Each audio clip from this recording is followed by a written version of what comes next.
Hi hello' আপোনালোক কেনে আছে? ভালে আছে?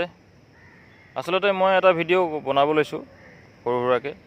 আচলতে কিনো কথাটো, নোকোৱা কথা একো নকওঁ, ক'বলগীয়াকেইটাই ক'ম, নতুনকৈ একো নকওঁ। আচলতে যিহেতু মোৰ লগত একেলগতে ডিউটি কৰি থাকে, কাম কৰি থাকে, কিছুমান গছ চিনি নাপায়। মই গছক সেই গছজোপা লৈ মানে ভিডিঅ' এটা বনাইছোঁ। যদি ভিডিঅ'টো ভাল লাগে কমেণ্ট কৰি জনাব। চ' মই ভিডিঅ'টো এইজোপানো কি গছ, মই গছজোপাক লৈ চিনাকি কৰিব লৈছোঁ। এইজোপা আচলতে আপোনালোকে একদম ধুনীয়াকৈ দেখিছে। এইজোপা আচলতে এজাৰ গছ বুলি কয়। বহুতে গছ চিনি নাপায়। এইজোপা এজাৰ গছ। সেই এজাৰ গছজোপাৰ কাৰণেই মই আচলতে ধুনীয়াকৈ এটা ভিডিঅ' বনাইছোঁ। যিহেতু আমাৰ মাজত আমাৰ নৱপ্ৰজন্মৰ মাজত মানে কি হৈছে কথাবিলাক, আজিকালি প্ৰায়ভাগ ল'ৰা ছোৱালীয়ে মানে গছ গছনি চিনি নোপোৱা হৈছে। মই যে বহুত চিনি পাওঁ সেইটোক লৈ নাই কোৱা।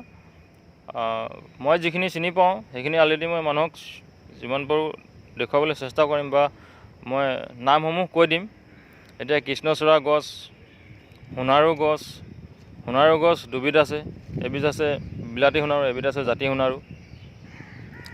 নাহৰ গছ, অৰ্জুন গছ, মেডেলোৱা গছ, কাঠফুলা গছ, মাইফাক গছ, তিতা চপৰা, ছটিয়না, মজ গছ, শিলিখা, কৰৈ, গণকৰৈ, চেগুন, শলখ, এনেকৈ বহুত আছে। কঁঠাল, বহুত কাঠ আছে, মানে কি ক'ম এতিয়া।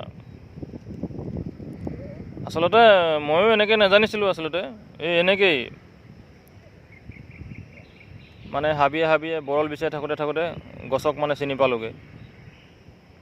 যদি ভাল লাগে কমেণ্ট কৰিব। এইজোপা আচলতে এজাৰ গছ।